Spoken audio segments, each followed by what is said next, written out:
అంటే 11 సీట్లకి పరిమితమైన వాళ్ళు కూడా మన మీద సెటైర్లు వేస్తారా?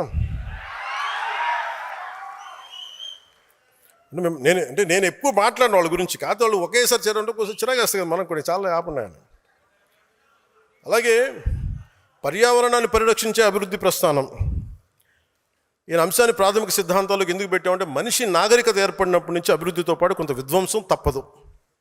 ఒక ఇల్లు కట్టుకోవాలంటే భూమి తవ్వాలి, కొన్ని క్రిములు చచ్చిపోతాయి, అందుకే భూమి పూజ చేస్తాం, క్షమించమని భగవంతుని.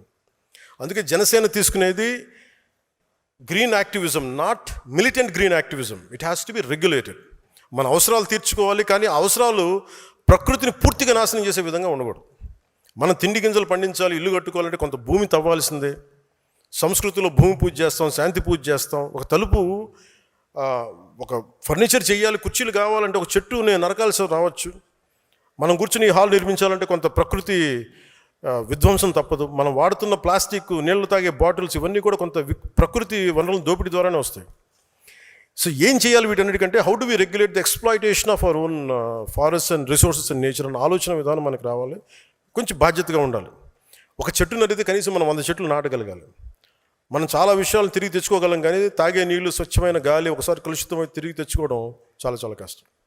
And I want to be very conscious about nature. పర్యావరణ విషయంలో మనందరం చాలా జాగ్రత్తగా మనం చేయగలిగేది మనం ఖచ్చితంగా చేద్దాం. ఒకవైపు పుణ్యం వస్తున్న నదుల్లో స్నానం చేస్తాం, లేదంటే అదే నదుల్లో మరోవైపు మురుగు కాలువ కలిపేస్తున్నాం. మన ద్వారా మన దగ్గర అవగాహన లోపించింది. ఆ పర్యావరణాన్ని పరిరక్షించిన బాధ్యత జనసేనలోని ప్రతి ఒక్కరికి రావాలి, తద్వారా సమాజానికి వెళ్ళాలి. అలాగే కొన్నిసార్లు యురేనియం లాంటిది అవసరం అవుద్ది, ఎంత జాగ్రత్తగా తీయాలి, ఎంత బాధ్యతగా వెళ్ళాలనేది కూడా భవిష్యత్తులో మనం చూసుకుంటూ ఉండాలి. వుడ్ బ్యాంక్స్ ఉండాలి. చిన్న నగరాల్లో, ముఖ్యంగా పంచాయతీల్లో మనం చేయాల్సిన పని ఏంటంటే ప్రజలకి ప్రకృతి అనుబంధం పెంచాలి. ప్రతి చోట కొంత ఓపెన్ స్పేస్ ఉండాలి, వుడ్ బ్యాంక్స్ ఉండాలి, ప్రజలకి ఆహ్లాదాన్ని కలిగించే పార్క్స్, మినీ ఫారెస్ట్లు ఉండాలి. నగరాల్లో జీవించే మనుషులు 4 గోడల మధ్య మాత్రమే కాకుండా ప్రకృతిలోకి వెళ్ళి సేద తీరే అవకాశం కూడా ఉండాలి. అందుకే ప్రకృతి సమతుల్యతను కాపాడే విధానాలని జనసేన ద్వారా తీసుకొస్తాం. అందుకనే పర్యావరణాన్ని పరిరక్షించే అభివృద్ధి ప్రస్థానం అనేది చాలా కీలకం మనకి.